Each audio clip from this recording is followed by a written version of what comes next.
Welcome to this how-to guide. So today we're going to look at how to sew a blanket stitch. What you want to first do is tie your knot on your thread and feed it through, creating one stitch going up the way.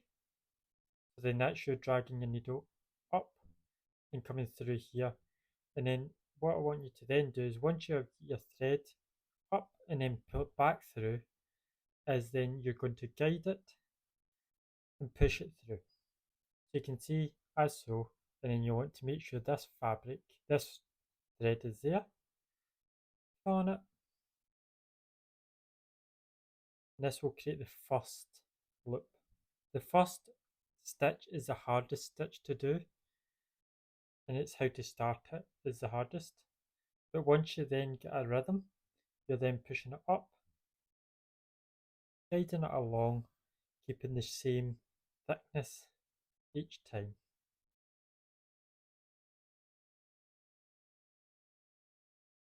You can see that one, you can see it starting to form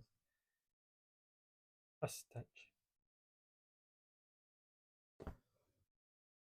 You then want to continue this, so pushing it into your first bit, up, and then making sure the thread is underneath the needle, pulling along and down.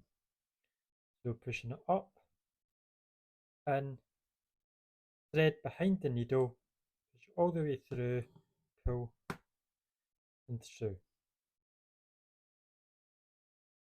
I'm going to push it up, through and pull.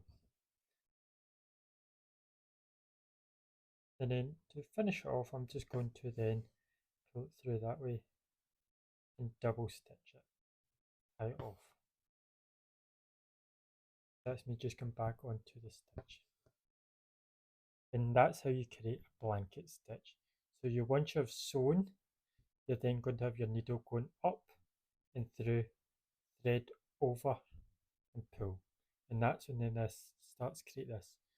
Your needle goes in, forms in this stitch and pulls it, as so.